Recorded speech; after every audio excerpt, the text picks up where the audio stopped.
Your high performers aren't the problem. They're just speaking different languages.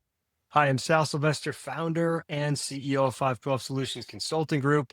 And our mission here is to help growth-minded leaders and teams make measurable improvement at work so that they can optimize their performance and business results. So today I'm going to share with you a couple of ideas. Number one, why your best people often misunderstand each other. Number two, how to use DiSC as a tool without labeling. And then number three, the fastest way to reduce rework and drama. Look, here's the cost of getting this stuff wrong. You've got smart people, talented people, people with experience, oftentimes very passionate about what they do in the business. And yet things still can get misinterpreted. Work gets redone, the meeting after the meeting happens, decisions get revisited, tension builds, not because people are incapable, but because they're wired differently. And most teams never really learn how to translate that different wiring. I'm going to show you a simple and really productive fix to doing that. And if you want to apply this directly to your team, go out to our website, grab our free DiSC Kickstarter toolkit. You can find it in the link below. So in this conversation today, I'm going to show you a couple of phrases that you can use along the way to stop misunderstanding, or at least to reduce it. And then later on, I'm going to walk you through a few mistakes that people make when they're using personality style profiles like DiSC. All right, let's talk a bit about why high performers misunderstand each other. Look, people don't clash because of competence. They typically clash because of style. And frankly, style differences that they don't understand. I'll give you an example. I was recently working with an executive team, and one of the leaders is high D style. So if we look at the DiSC model, dominance, influence, steadiness, and conscientiousness, and that high D style, it's very fast-paced, direct, typically pretty decisive. They oftentimes are motivated by change, by fast decisions, and by controlling their environment. They're working with another leader on the team who's a steadiness style. Steadiness style tends to be more moderate paced, calm and methodical, and also very people-oriented. They tend to be more sort of thoughtful, collaborative, and steady. These two leaders had the same goal, but a very different approach. And the dominant style leader is thinking, wait, why are we moving so slowly? We need more urgency on this team. And the steadiness style leader is saying, look, why are we rushing to alignment? It's going to take us longer to get this done if we're not all clear on what's happening.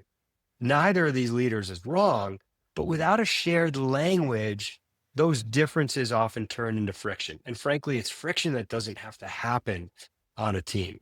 Here's a little bit of language that you can steal. Hey, I think we're aligned on the outcome. We just have different ways or different approaches to getting there. Let's slow down and let's talk about it.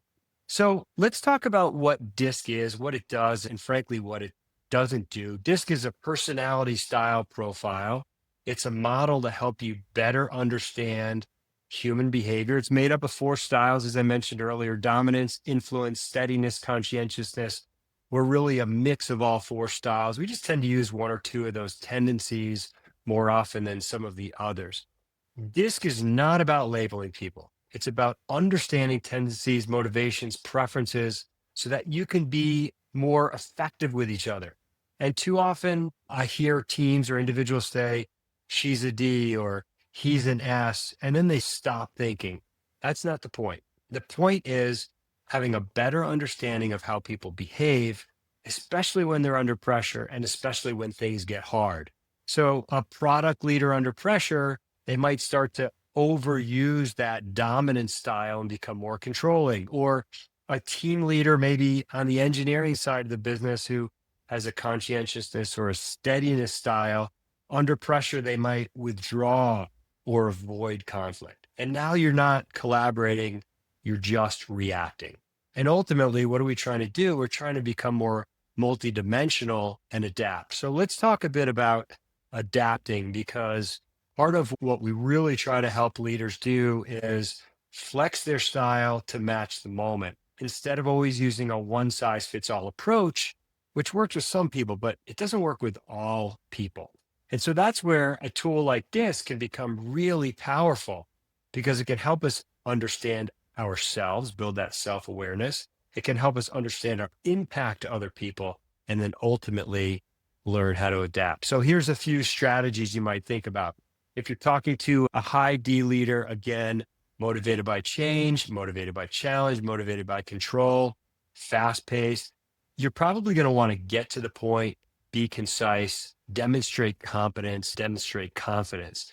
If you're talking with an influence style leader who also tends to be active and fast paced, but more people focused, you want to bring some energy, you want to demonstrate connection, and you might even show some recognition as you're interacting with that person.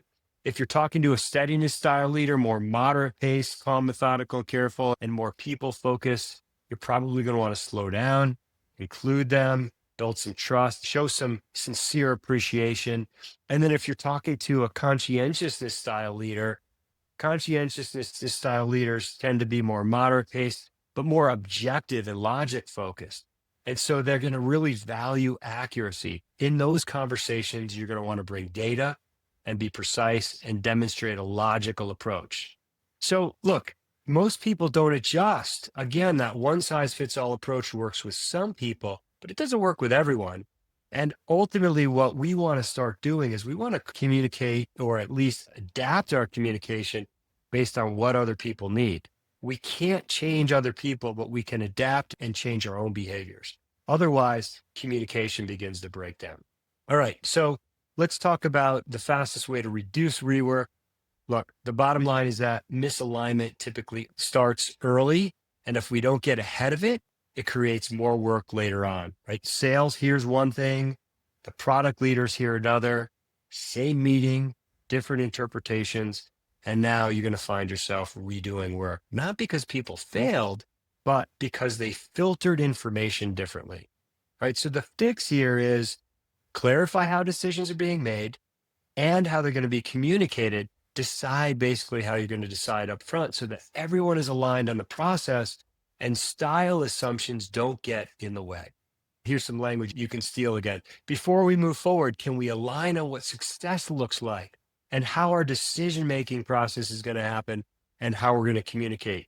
So you can leverage language like that to make sure there's alignment before decision-making and before communicating. So my question for you is, as you're thinking about this model, dominance, influence, steadiness, conscientiousness, do you tend to be more active and fast-paced or more moderate-paced, calm, methodical, and careful? Do you tend to be more objective and logic-focused or more people-focused? Drop it in the comments below. I'm curious because once you sort of know your default style, you can start leading with more intention and you can start being more effective and multidimensional as a leader. Let's talk about some common mistakes that we see with DiSC and other tools like DiSC. The number one mistake that we often see is labeling people. We don't want to use tools like this to label people. He's a D or she's a C. We ultimately want to focus on behavior, and we ultimately want to focus on adapting to what other people need so we can use this tool as a springboard for better relationships and communication. Number two, expecting others to adapt to you.